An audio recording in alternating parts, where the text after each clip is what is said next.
In this video, I have pulled an oracle card and a tarot card. On the left is an oracle card from the new Seasons of the Witch Litha Oracle by Lorriane and Juliet Diaz. I had pre-ordered it and it just came in today, so I thought it'd be good to use.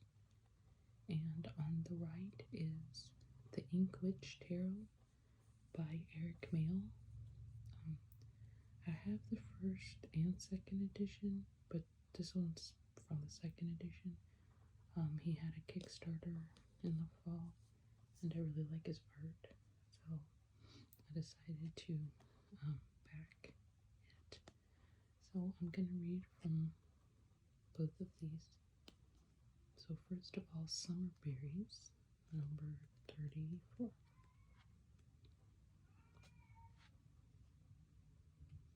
So the keywords are ripening, sweetness, maturity. If you hear a sound in the background, that is my cat wandering the house, talking. If I stopped recording every time she did that, I'd probably never get to record. Maybe we'll add something to the reading. Keywords: ripening, sweetness, maturity. And at the bottom of the card it says, be wary of picking your harvest too early and risking losing the sweetness of it all. We live in a fast world that was never meant to be so fast. It takes months for fruits and vegetables to reach maturity, and there's an important lesson to be learned by observing their growth. Your situation needs time to ripen, just like summer berries. Pick your harvest too early, and it may be sour, bitter, or tough to chew, whereas patience is rewarded by a sweet bounty of juicy fruit. You are on the right path, but it will take more time before you reach your desired outcome, so use this time to tend to small tasks. A garden requires you to be watchful of weeds and pests, and you can apply the same logic to your goals. Employ practical actions, such as getting organized or evaluating your progress to help you determine your next steps. Accept that this is the process and it is out of your control. Things will progress in the proper time, and any attempts to speed things along could leave you with undesirable results. When this card appears, you can trust that you're safely working towards your long-term goals and will find success. It may take longer than you'd like, but nevertheless, it will happen. So now let me find the Hermit.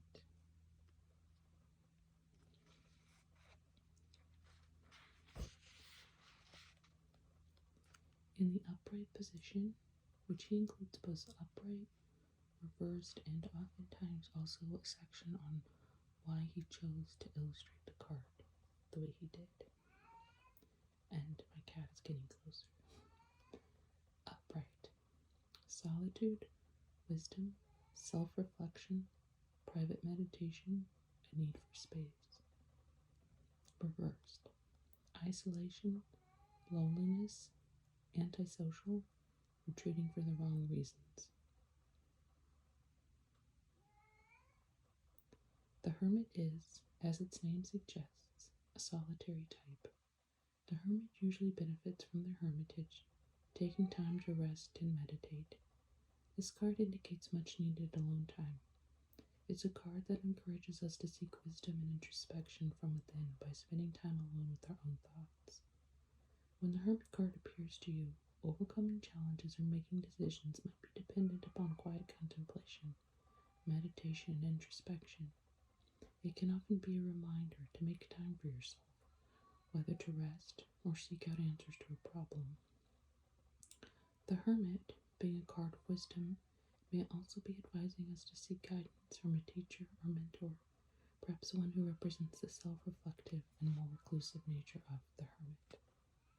Reversed, the Hermit still indicates solitude, but often accompanied by a sense of loneliness or social burnout. Perhaps you are feeling pushed away by others, and your hermitage is not one of your own choosing. Maybe you've even isolated yourself to avoid a situation you're afraid to confront. This card can even indicate a more abstract idea of hermitage, in which you are surrounded by people, but feeling alone or misunderstood with your thoughts and feelings. If you are feeling burnt out or irritable around others, the Hermit reversed may be a sign that you need to take time for yourself to recharge and gather your thoughts. In many tarot decks, the Hermit is represented by an aged man holding a lantern or other light source. The card is often associated with the wisdom of age, and the lantern the Hermit usually holds represents the idea of insight and illumination. A big part of the reason I chose to draw the Hermit as a hermit crab is simply because I love hermit crabs. Interestingly enough, however, hermit crabs aren't actually as solitary of a creature as we often think of them. In fact, they often congregate and travel in large groups. I think this lends an interesting element to the Hermit card when we consider the idea that we can sometimes feel alone even when surrounded by others.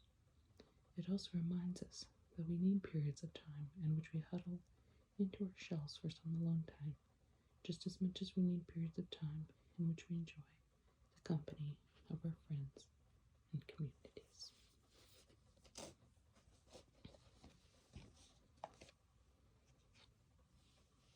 Here's the back of the Seasons of the Witch, and the guidebook and box have the same image. And the Ink Witch Tarot, the second edition, looks like this on the back. And there's a physical guidebook. It's quite large, but this is the same image.